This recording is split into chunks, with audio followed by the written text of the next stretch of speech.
Entonces, bueno, el día de hoy tengo el agrado de presentarles a la doctora Julieta Mateos. Ella es investigadora adjunta de CONICET y dirige el Laboratorio de Genómica Funcional de Plantas en el Instituto de Fisiología, Biología Molecular y Neurociencias, IFIBINE, dependiente del CONICET y de la Universidad de Buenos Aires. Yo tengo un machete acá de la carrera de Juli porque estuvo por tantos lados que si no lo tenía escrito no me iba a acordar. Juli estudió biotecnología en la Universidad de Quilmes, y al terminar su licenciatura empezó a trabajar con el doctor Jorge Casal en el laboratorio del IFEBA de la Facultad de Agronomía de la UBA.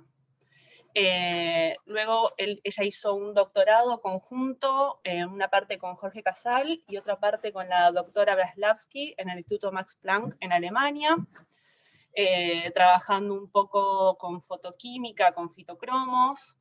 Estuvo casi 3 años en Alemania haciendo su doctorado, y cuando terminó volvió, pero esta vez a Rosario, a realizar un postdoc en el laboratorio del doctor Paratnik en biogénesis de microRNAs en plantas.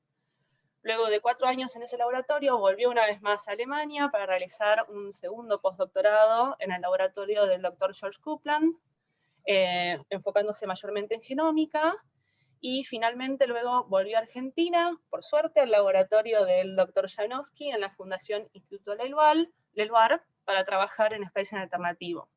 Y desde el 2019, Juli se mudó al IFIBINE, donde comenzó a formar su grupo de trabajo, que es donde se encuentra el día de hoy. Entonces, luego de esta presentación, Juli, muchas gracias por estar aquí hoy. Estamos muy contentas de que seas nuestra speaker. Te cedo la palabra y te escuchamos atentamente. Bueno, ¿se escucha?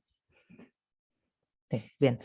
Bueno, gracias Majo por la presentación y gracias a todo el equipo de Art Plan Woman por invitarme a dar este seminario, en donde en principio les voy a contar un poco qué es lo que hice desde la segunda vuelta, digamos, desde que volví del segundo postdoc en el laboratorio del doctor Janowski, y un poco quería contarles también a dónde queremos ir con el nuevo grupo.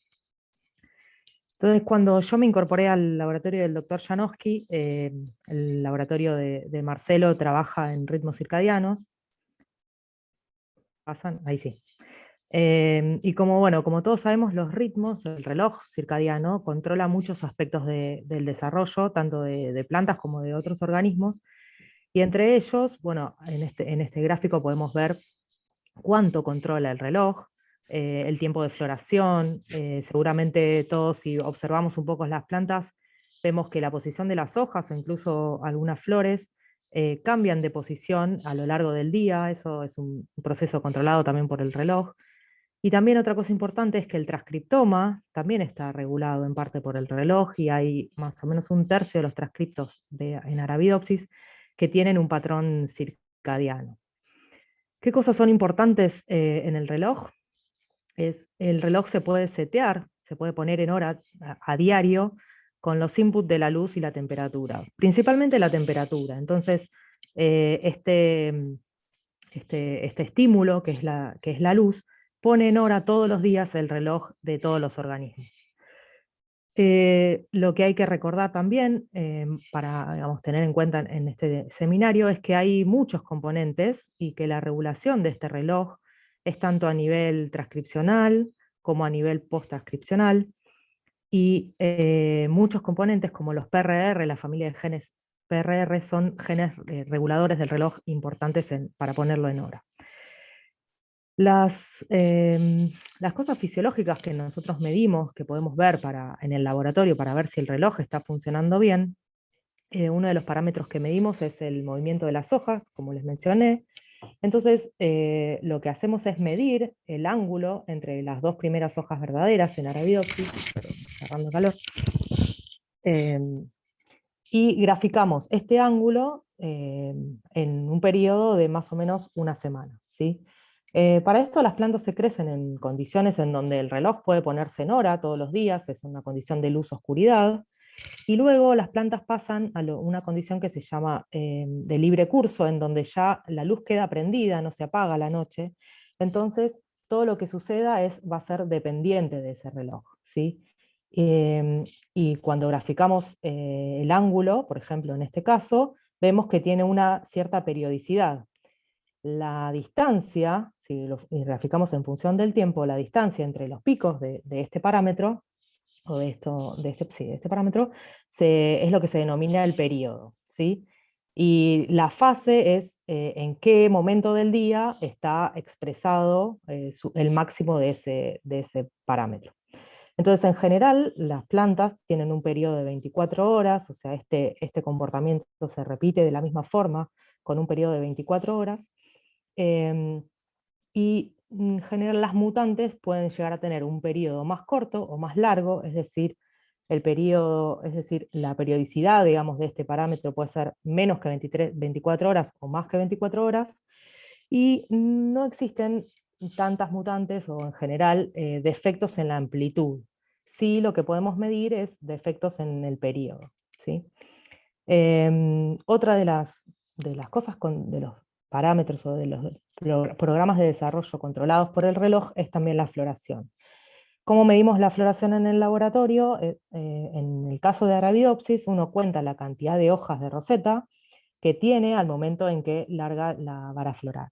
Entonces, si tiene más cantidad de hojas al momento de florecer, se dice que es una mutante o que es una condición en donde la planta florece tarde, y si no, es una condición en donde la planta florece más temprano.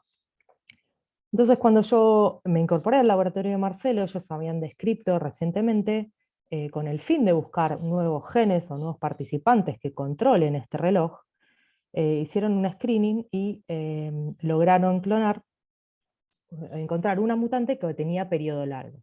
Entonces acá está digraficado el ángulo entre las hojas, ¿sí?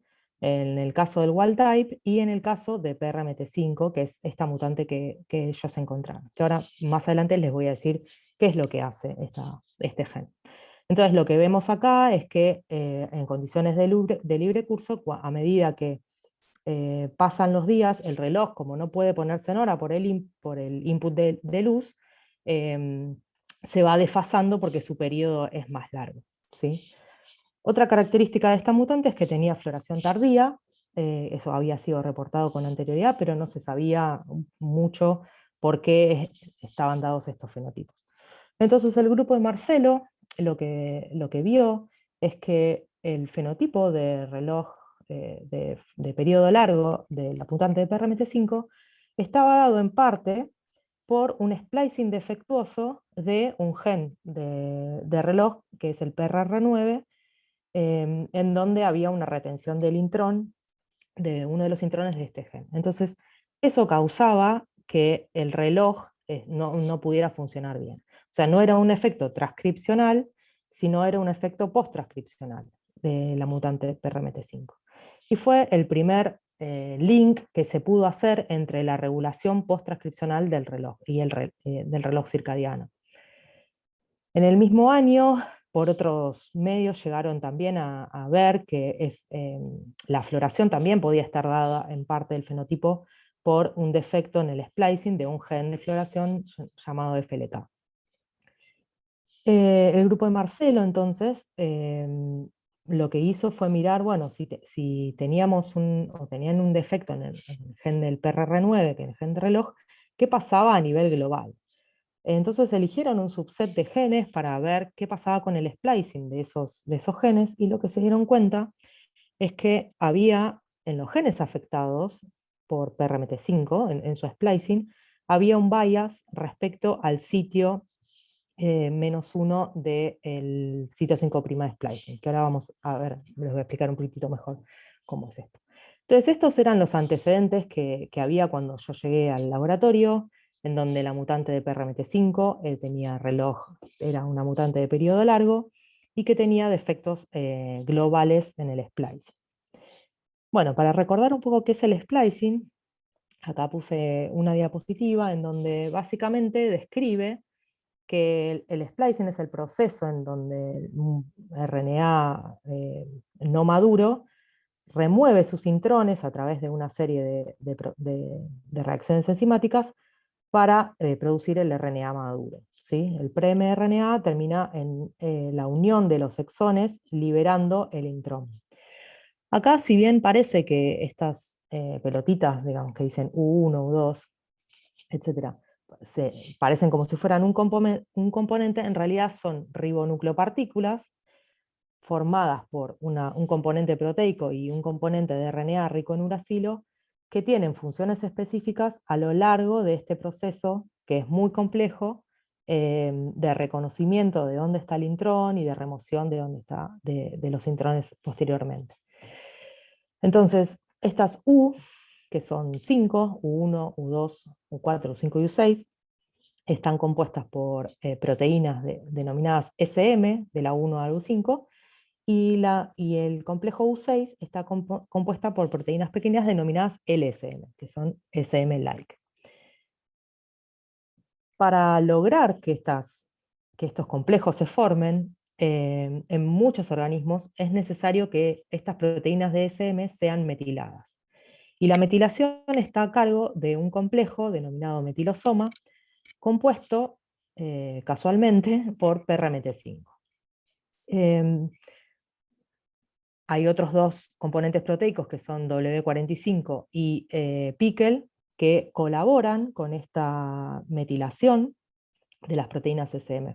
Una vez que las proteínas son metiladas, son traspasadas al complejo SMN, que eso recluta la parte de RNA del complejo de los SNRPs, y luego es liberado reciclándose los componentes del complejo.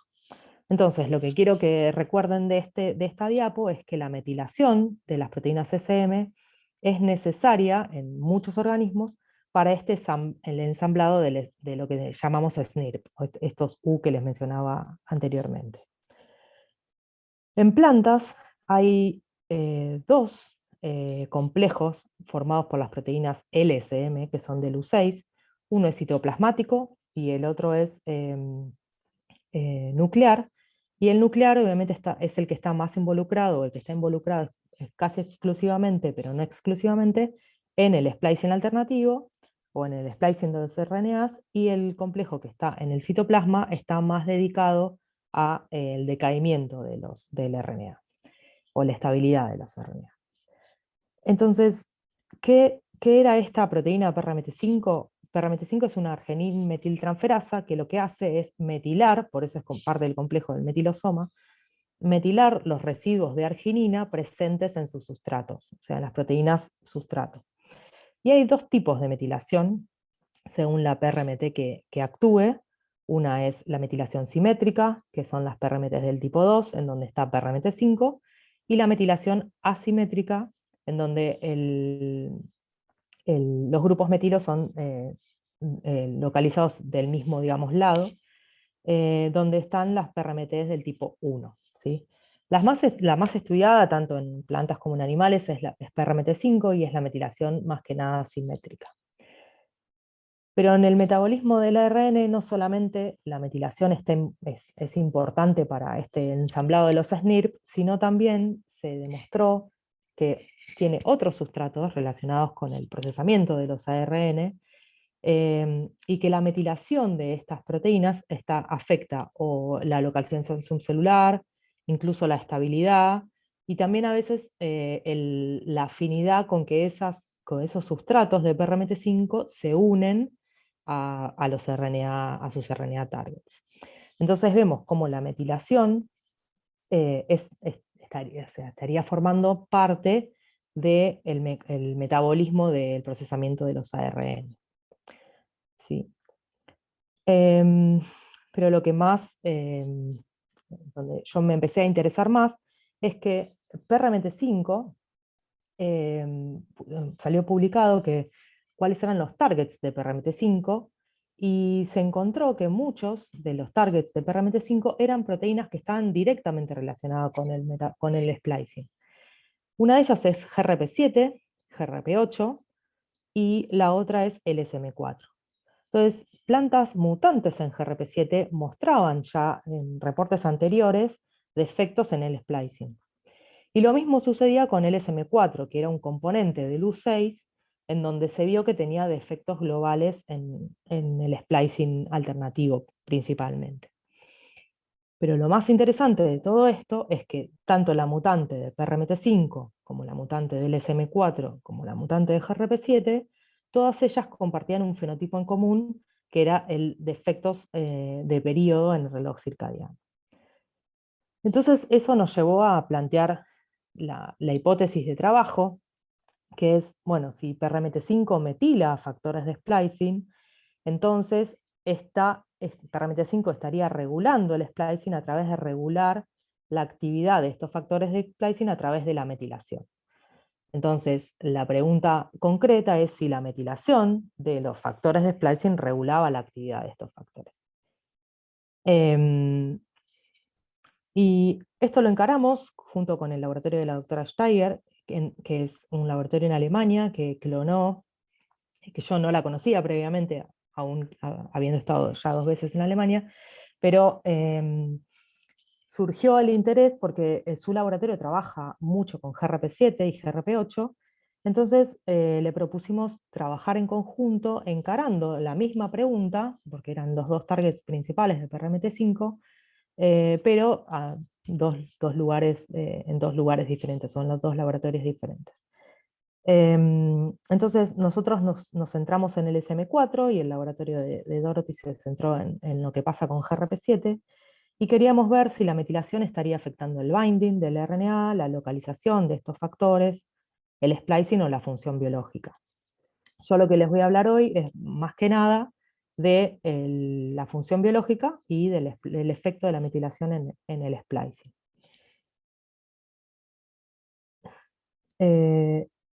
Entonces, el SM4 había dicho anteriormente, y lo había publicado el laboratorio de Marcelo, que tenía defectos las mutantes del SM4 tenían defectos en el reloj.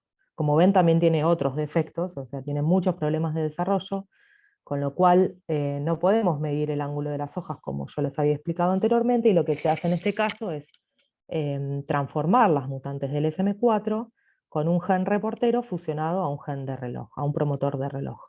Entonces uno mide por la intensidad, digamos, de ese gen reportero, que en este caso es LUC, uno mide la fluorescencia y se ve, como se ve en la mutante de PRMT5, que tiene un periodo más largo, ¿sí?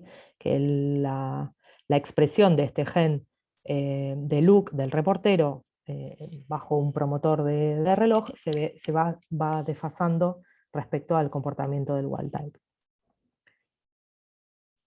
A su vez, no solamente tiene problemas en el reloj, sino también tiene problemas en el splicing. Y acá lo que les muestro es un ejemplo. Esto sería el histograma, digamos, de lo que pasa en un RNA-seq, en donde esto sería la cantidad de lecturas que hay por posición en el genoma. Este es el modelo del gen que estamos mirando. Y lo que se ve es que este evento de splicing, ¿sí?, se ve afectado en la mutante del SM4. Acá vemos que hay lecturas en donde no debería haber lecturas porque hay un intrón, ¿sí? Entonces esta retención de intrón es considerado como un defecto en la mutante del SM4. Y como se ve en este intrón siguiente, eso parece ser como específico, porque no es un defecto global en todos los intrones de todos los genes, sino que afecta particularmente más a unos que a otros. Entonces, teniendo esto como base, lo que hice fue, bueno, transformar plantas de mutantes de LSM4 con versiones de LSM4 que puedan ser metiladas y versiones de LSM4 que no puedan ser metiladas, ¿sí? Que llamaremos R, porque las argininas pueden ser metiladas, y K, que hicimos cambios de argininas por lisinas, conservando la carga de la proteína, pero no son sustratos de PRMT5. Entonces, cuando hicimos los westerns, vemos que se expresan bien en buenos niveles las dos versiones, pero cuando medimos, después de hacer una inmunoprecipitación con el anticuerpo GFP, y medimos con un anticuerpo que puede detectar argininas metiladas simétricamente, vemos que solamente las versiones R, o sea, lo que sería la complementación con el wild type, es metilado, y esa metilación es inexistente en las plantas K. Entonces, bueno, con este material genético dijimos, bueno, vamos a caracterizar cuáles son los fenotipos que estarían afectando por la metilación de este factor. Y para nuestra sorpresa, el fenotipo principal, que sería el fenotipo de reloj, no se veía para nada afectado por la metilación, o sea, las versiones wild type podían complementar de la misma forma el fenotipo de periodo largo que las versiones no metilables o las versiones K.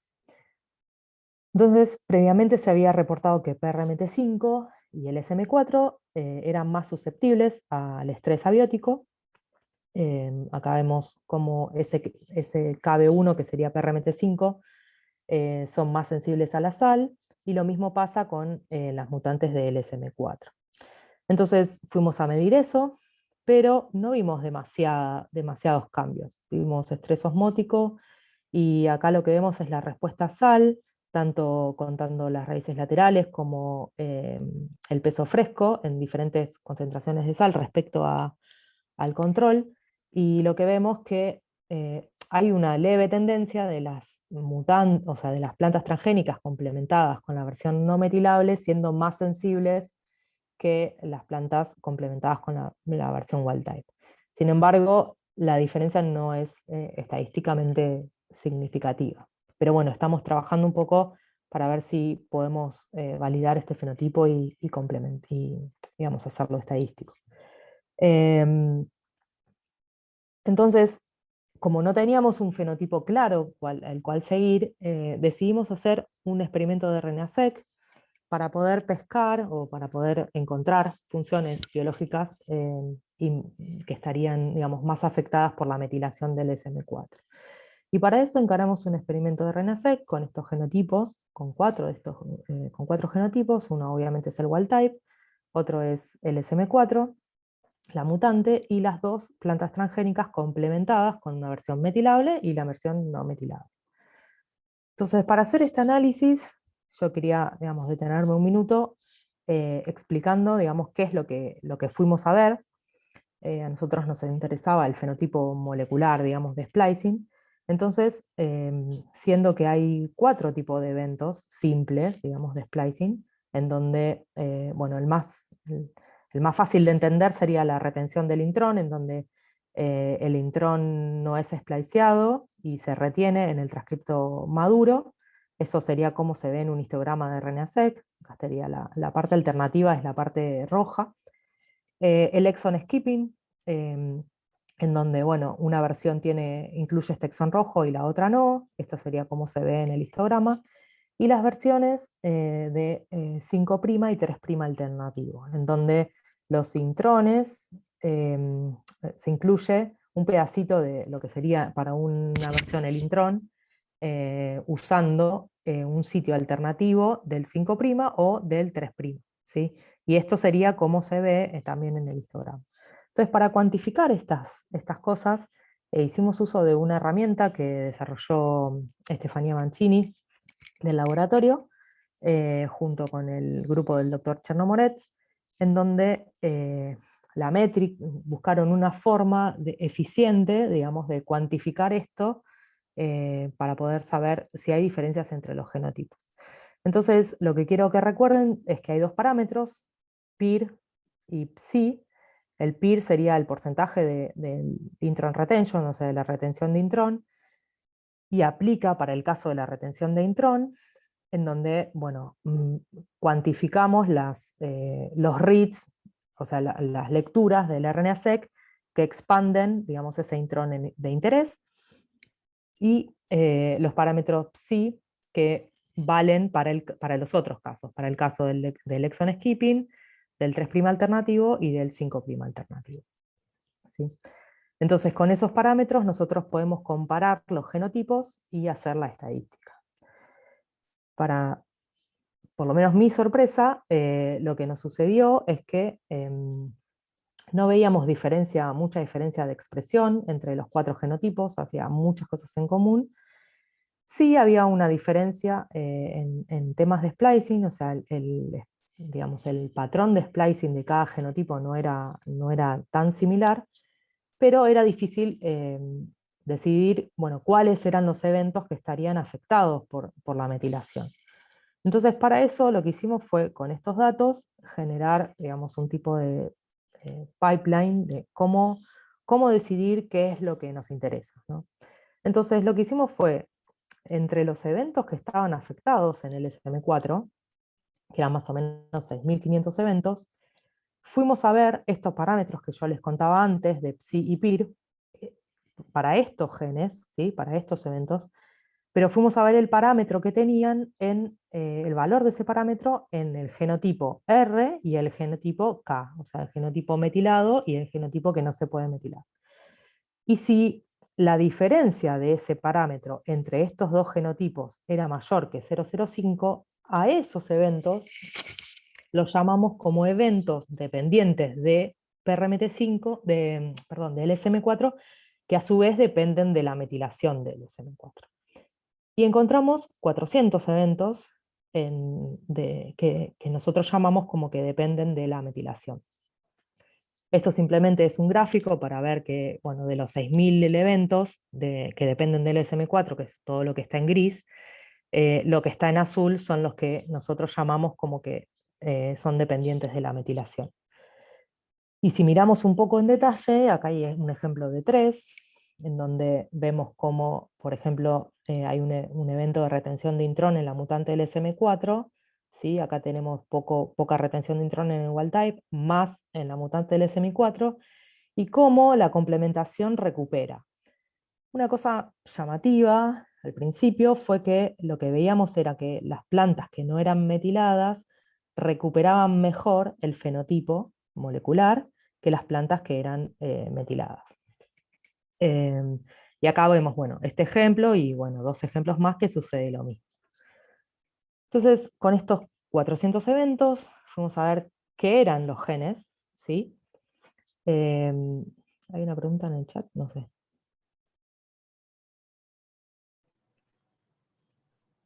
No, estamos bien. Está bien.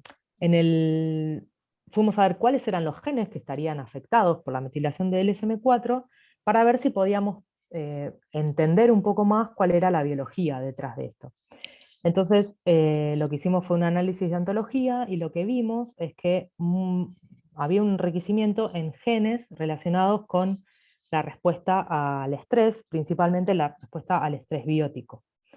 Entonces, esto nos daba como una idea de que quizás, digamos, los fenotipos que nosotros estábamos mirando no eran los que estaban afectados. Entonces nos da un indicio a dónde buscar. Eso, sumado al hecho de que, bueno, en un congreso y después salió el paper, vieron que la metilación de argonauta 2, que es una proteína que está involucrada en el metabolismo de los RNA pequeños, la metilación de argonauta 2 por PRMT5 afectaba su estabilidad y afectaba principalmente el fenotipo de respuesta a estrés biótico. Entonces, cuando las plantas, cuando hacían mutantes que se podían o no podían metilar por AO2, la sensibilidad al patógeno estaba variada. Entonces, yo no me quería meter en el mundo del estrés abiótico porque sé que es bastante desafiante, pero afortunadamente en el lago de Marcelo está María José Iglesias, de Leone, que tenía experiencia en esta parte de infecciones. Entonces le dije, bueno, Majo, te entrego mis plantas y podés, digamos, chequear qué es lo que pasa con estas mutantes. Entonces Majo lo que hizo fue infiltrar con pseudomonas y medir la sensibilidad o el fenotipo, medir qué es lo que pasaba con las plantas R y con las plantas K. Y lo que vio Majo fue que las plantas que serían la versión wild type eran más sensibles al patógeno que las plantas que no se podían metilar, ¿sí? Como que la metilación del SM4 estaría inhibiendo de alguna forma la capacidad de las plantas a responder a este estrés biótico. Estos son resultados preliminares, pero bueno, a través del RNA-seq lo que pudimos y de la bibliografía lo que pudimos es encontrar un fenotipo en donde aparentemente la metilación del SM4 es importante. Entonces, lo que les conté hasta ahora es que, bueno, la metilación parece no tener tanto efecto en condiciones de crecimiento normal, sí en condiciones de estrés, que encontramos 400 eventos de splicing que dependerían de la metilación del SM4, y que el efecto de la metilación del SM4 podría ser inhibitorio en respecto a la defensa de las plantas.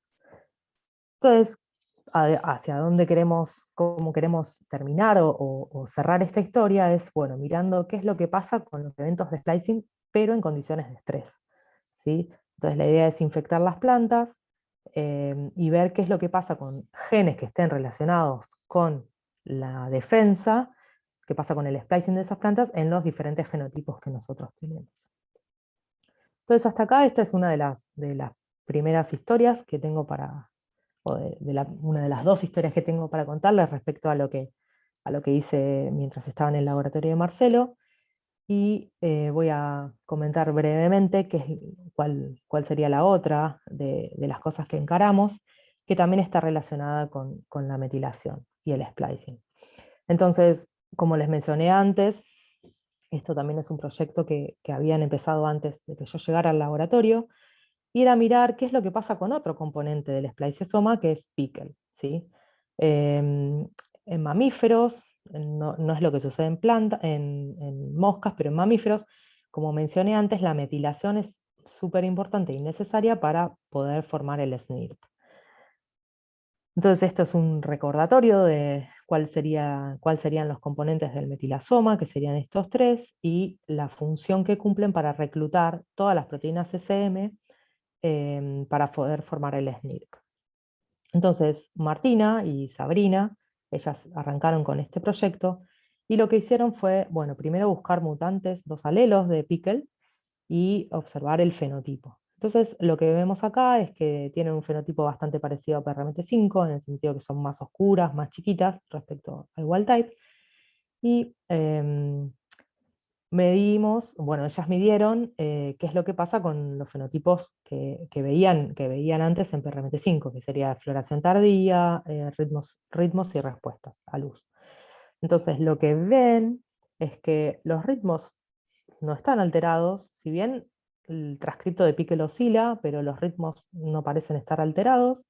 Sí están alteradas la floración, teniendo floración tardía, y son hipersensibles a la luz roja. O sea, las respuestas a luz, igual que en PRMT5, también están afectadas.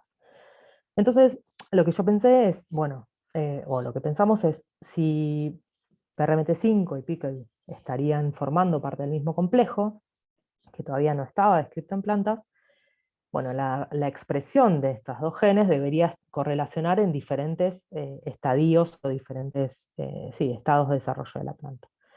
Y nada, y buscando en base de datos, lo que vemos es que sí, que la expresión de Pickel y de PRMT5 está altamente, fuertemente correlacionada. A su vez, bueno, miré otros componentes del spliceosoma o genes que participan en el splicing, y también vemos una correlación también bastante fuerte. Pero, si bien correlacionan, no parece que que las dos hiciesen lo mismo, o sea, PRMT5 y Pickel hiciesen lo mismo todo el tiempo. ¿Por qué? Porque cuando miramos a nivel genético, las dobles mutantes de Pickel y PRMT5 no son viables, entonces no son redundantes genéticamente. Entonces, bueno, correlacionada con PRMT5, correlaciona con con componentes del spliceosoma. Entonces, bueno, fuimos a ver qué es lo que pasaba con el splicing de Pickel a nivel global.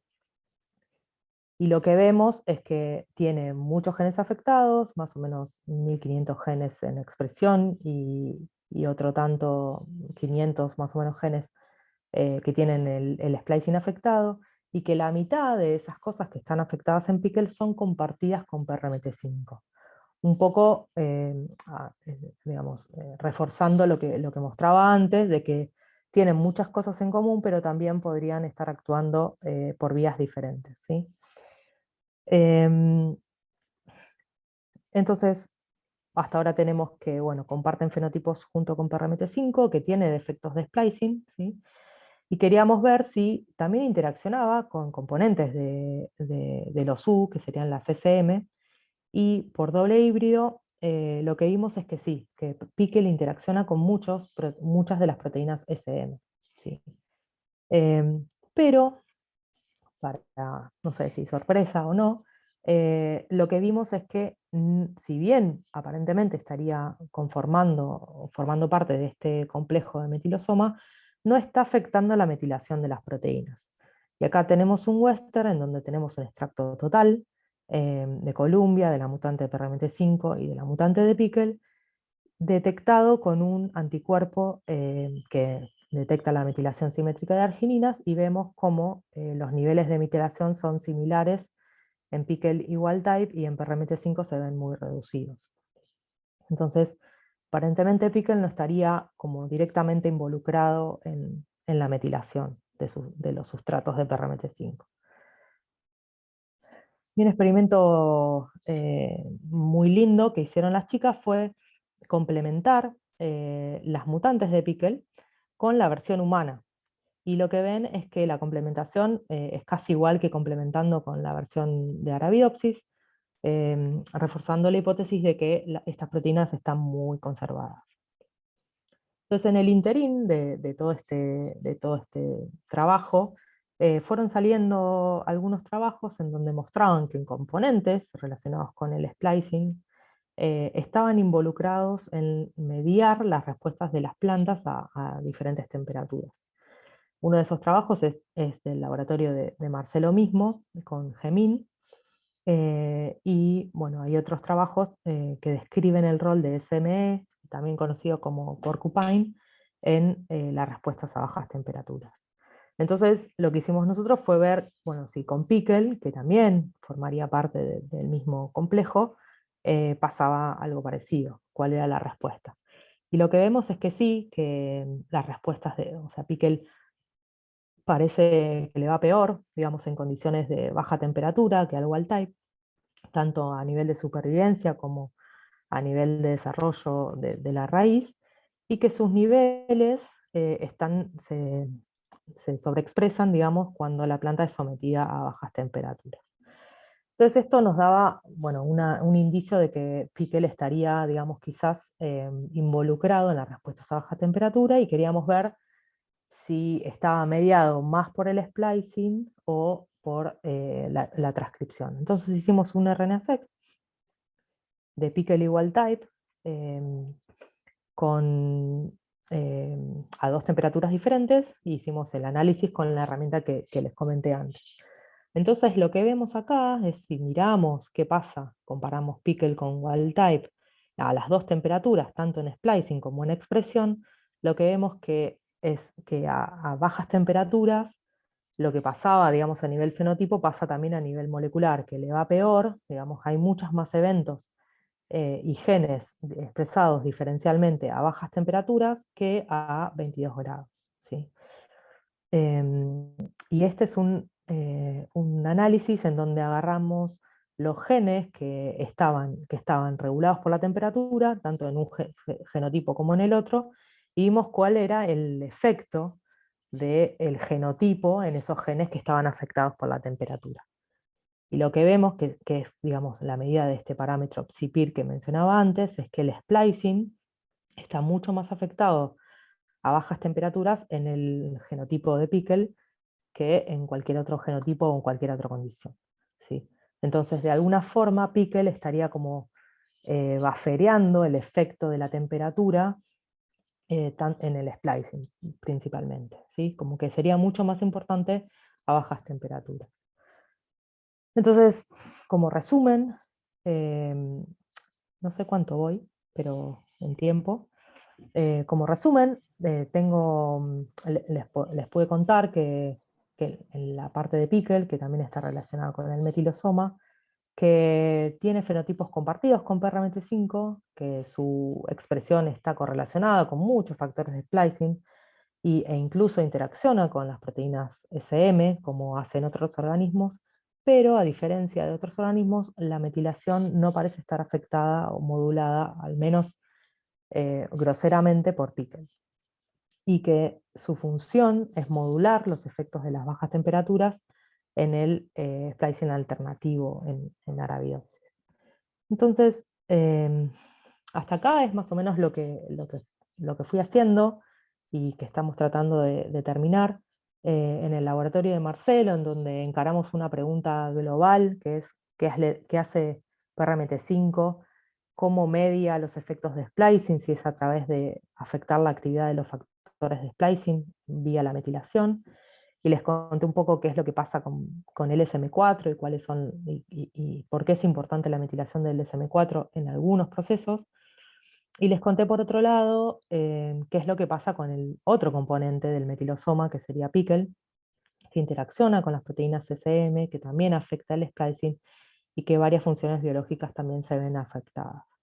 Lo que no les conté, porque por cuestiones más que nada de tiempo, es que también encaramos qué es lo que pasa con la interpretación de estas marcas de metilación. O sea, hay proteínas que pueden leer, digamos, las marcas que PRMT5 está escribiendo sobre sus sustratos, y una de estas proteínas o de estos genes son los genes del tipo que tienen dominio Tudor, pero bueno, eso quedará quizás para otra charla. Entonces, con todo esto, la siguiente pregunta, bueno, ahora que nos vamos del laboratorio, ¿dónde queremos ir? ¿A dónde vamos a ir? Y quería nada, tomarme 2 minutos para contarles un poco cuáles son las nuevas líneas que estamos encarando en el laboratorio, em, donde una es un poco entender las modificaciones del tipo redox, regulando los factores de splicing, similarmente como hicimos con la metilación. La otra tiene que ver con cuál es el crosstalk o cómo se interrelacionan las maquinarias de splicing en las maquinarias del metabolismo del RNA. Y la tercera tiene que ver con la regulación o sea, de la floración a bajas temperaturas a través de factores de transcripción.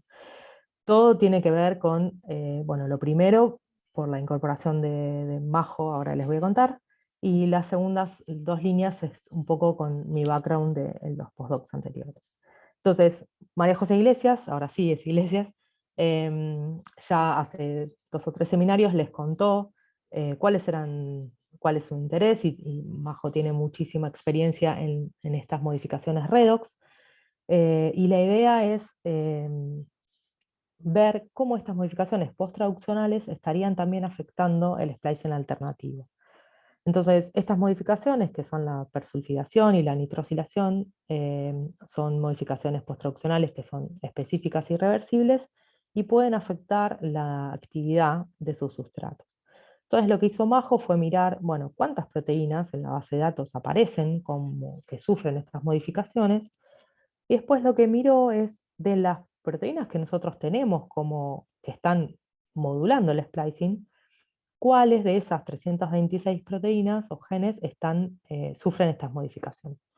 Y oh sorpresa, o no sé, aparecen PRMT5, GRP7 y GRP8, que son targets, GRP7 y GRP8 son targets directos de PRMT5 y son todas proteínas relacionadas obviamente con el splice.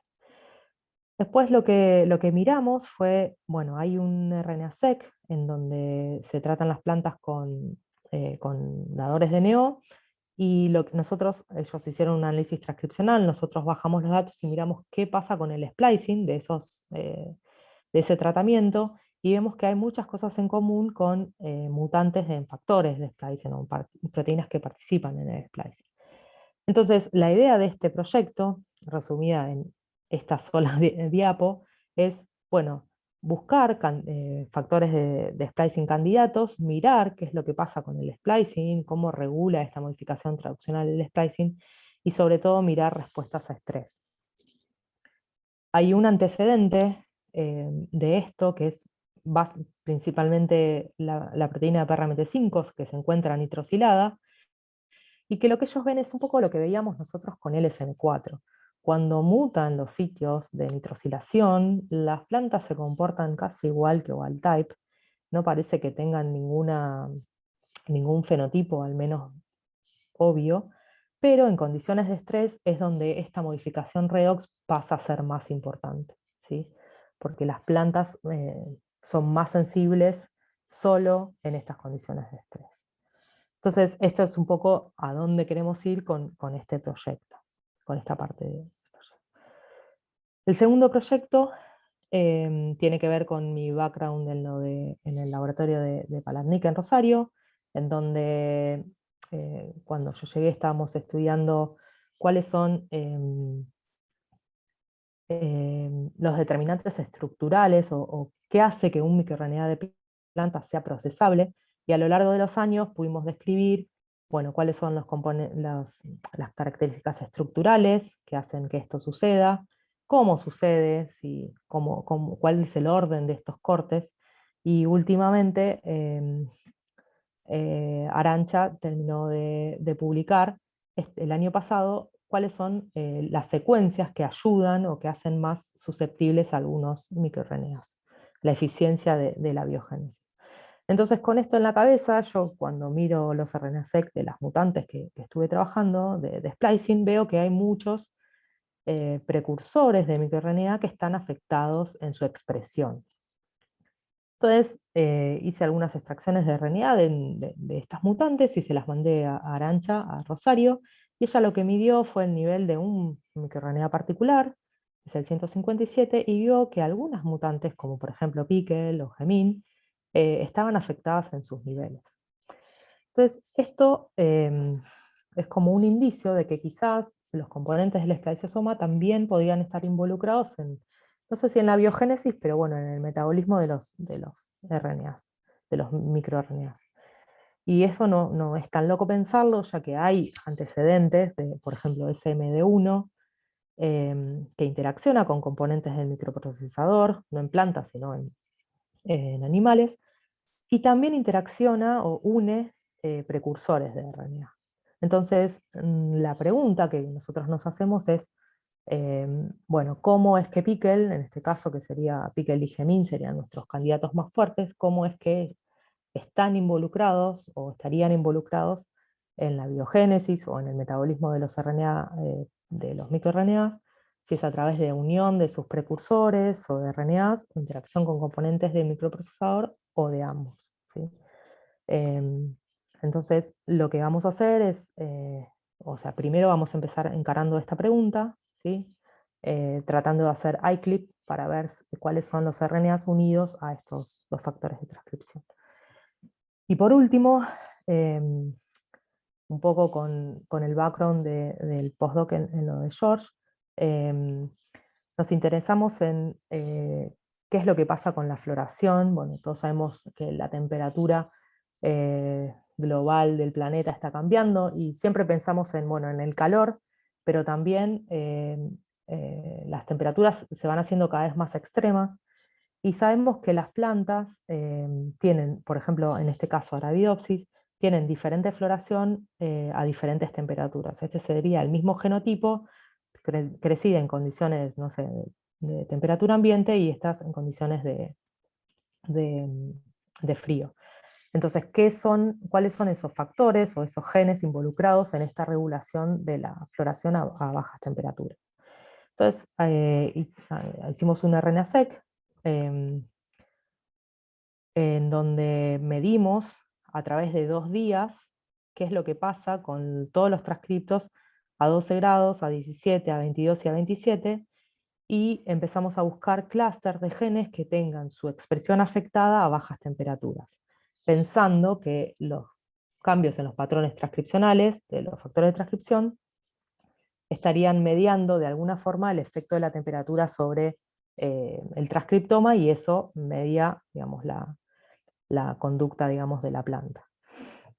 Entonces en esto están trabajando Janet y Yamila, y acá tenemos algunos candidatos mirando así con un poco más de lupa, en donde tenemos la expresión circadiana de estos genes, y que a 12 grados, por ejemplo, baja muchísimo la expresión. Entonces, estamos tratando de seguir algunos de estos candidatos para ver cuál es su función, tanto en la floración a bajas temperaturas como en las respuestas a frío en general. Y con esto quería terminar. Espero que, nada, yo lo que les quise un poco contar es que todo tiene que ver con todo, que tanto el splicing alternativo como los microRNAs y como las modificaciones post-traduccionales están muy interrelacionadas para regular y controlar el desarrollo vegetal.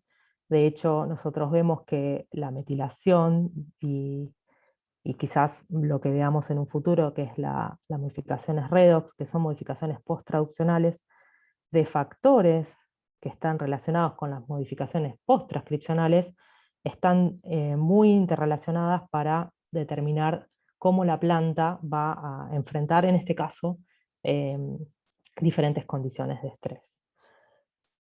Entonces quería agradecer a todos por escucharme y bueno, principalmente el grupo de ahora del IFIBINE, somos María José Iglesias y Yamila, estamos colaborando también con Ezequiel Petrilo, y bueno, en la Fundación Leluar, en realidad casi todo el trabajo que les conté, bueno, estas personas fueron las que fueron participantes, muchos empezaron en los proyectos, algunos hicieron tesinas, y las colaboraciones tanto de afuera como nacionales con el laboratorio de Javier. Y me tomo dos atrevimientos.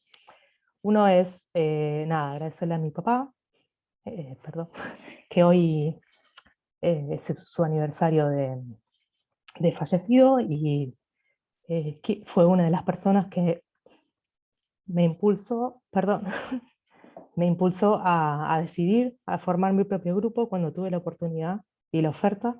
Y bueno, hoy él no lo puede ver, pero bueno, quería tomarme un segundo para agradecerle. Y el otro atrevimiento es que, bueno, si les gustó los que contamos, este sería el instituto donde estamos trabajando, el IFIBINE. Si te gustaron los temas, o si te gustaron el grupo, o si te gusta el instituto, puedes escribirnos. Estamos buscando gente para poder trabajar en estas líneas, sobre todo en las líneas nuevas. Así que ahí está el contacto. Y bueno, muchas gracias a todos. Bueno, Juli, muchísimas gracias por este hermoso seminario. Siempre es un placer escucharte, muy completo. Estoy segura que tu papá, de donde sea que está muy orgulloso de todo el laburo increíble que están haciendo. La verdad que un lujo. Sos todo un modelo a seguir, porque es súper interesante siempre todo lo que haces. Bueno, por acá nos están lloviendo algunas preguntas. Sí. A ver, vamos en orden porque muchas felicitaciones, mucha gente que les encantó el seminario, gente que se quería trabajar con vos, Juli. eh, bueno, la primera pregunta es de Vero Arana. Vero, no sé si te da la conexión o tenés ganas de abrir el micrófono, si no la leo yo, no hay ningún problema. Creo que me da la conexión. Hola. Buenísimo. ¿Cómo andás, Hola, Vero? Juli. Ay, muchas gracias, hermoso.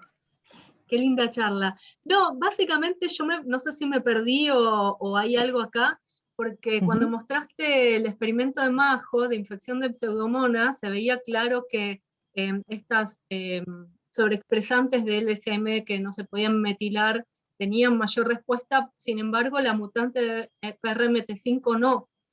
Y, Sí.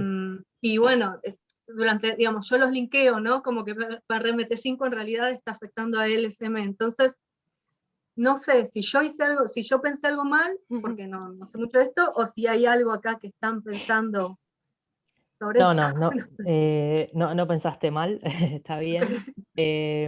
Lo que está publicado es incluso que la mutante de PRMT5 es más resistente, pero bueno, Ah, nosotros en el experimento no vimos eso, no lo vimos, ah, no vimos ese fenotipo. Pero por eso estaba Majo haciendo esfuerzos extrahumanos, tratando bueno, de repetir estos experimentos que, como dije, eran preliminares, y también ver si realmente el fenotipo de PRMT5 lo vemos o no.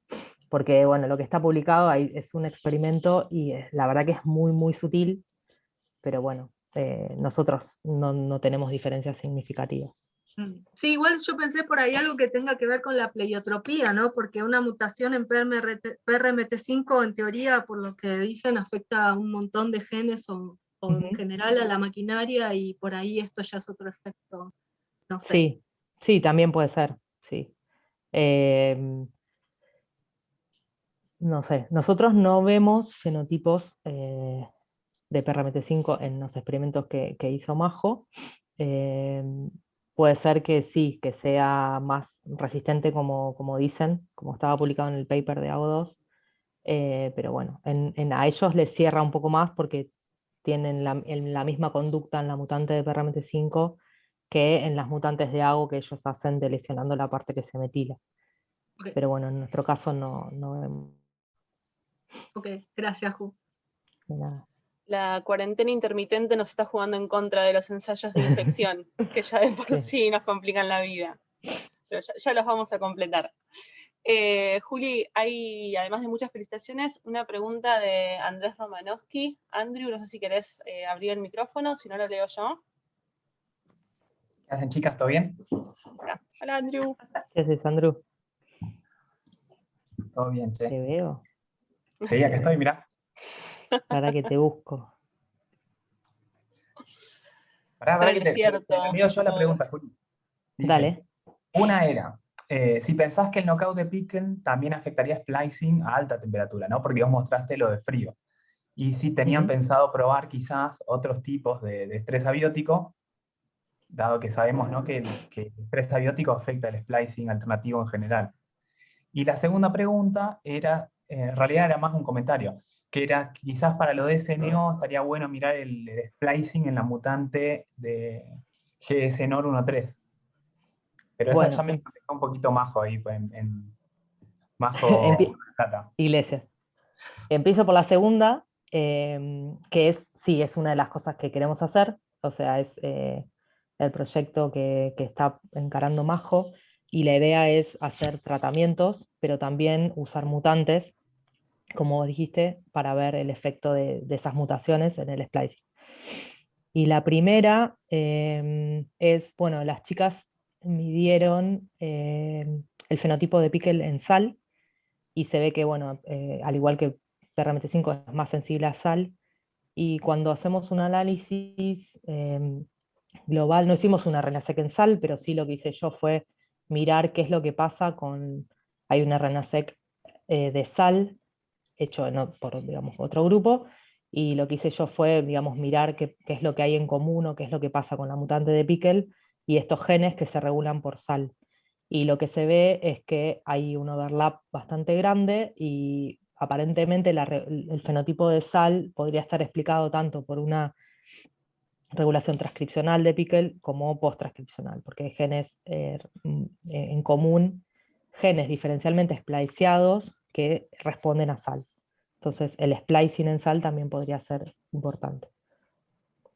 Buenísimo.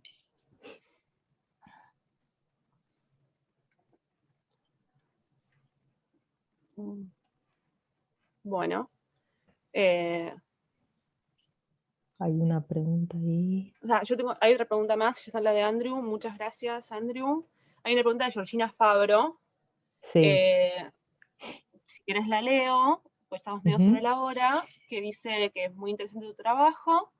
Y dice, entre los 400 eventos, entre la LSM4 complementadas con la versión metilable o no metilable del LSM4, ¿qué genes de inmunidad se ven afectados en su splicing? Si son NLRs, PRRs, otro más agua abajo de la percepción de patógenos.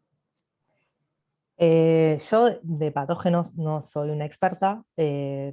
Sí, lo que hice fue contrarrestar, digamos, listas de genes que están relacionados con patógenos y mirar, digamos, un poco cuáles eran los genes que estaban dentro de estos 400. Y no podría darte una, no sé, no hay una, solo estos o solo los otros. Es como que, bueno, hay de todo, digamos, hay varios tipos de genes. Pero si, yo sé que vos trabajás en eso, así que si No, querés te sí, puedo yo no, compartir. pero Nico Cecchini creo que sí, me parece que también colabora con Ezequiel Petrilo, por ahí ellos los pueden mirar con Claro. otros ojos, ¿viste? Sí, Nico me mandó en su momento una lista de genes que él tiene como curados. Sí. Y hay algunos de, bueno, que me decía que son más de la respuesta primaria o más de, no sé, yo mucho, la verdad toco muy de oído en eso, pero bueno, algunos de los que él me mandó de la lista estaban afectados, sí, en esto. Buenísimo. Muchas gracias, Juli, felicitaciones. No hay nada. Bueno, buenísimo. No sé si alguien más tiene alguna pregunta si no, ya nos vamos a ir despidiendo, porque ya estamos en hora. Una vez más, quiero agradecerte, Juli, por haberte sumado a esta iniciativa. Excelente charla, después podés ver todas las felicitaciones que te dejaron en el chat. Les quiero recordar al público que, bueno, esta es el último seminario de esta primera mitad del año, pero que el 2 de agosto retomamos con los seminarios semanales, que ya tenemos una agenda súper interesante y que le queremos iremos compartiendo. Y ya que estoy, paso un chivo a pedido de José Esteves, que para quienes quieran sumarse ahora a continuación, está la última de las clases magistrales sobre biotecnología vegetal que estaban organizando en la Universidad en Chile, y hay una charla muy interesante de la doctora Raquel Chan, que si les interesa sumarse, está empezando en este momento, y les dejo ahí el link pegado, ya que continúan así, si es que pueden seguir con la ola de seminarios.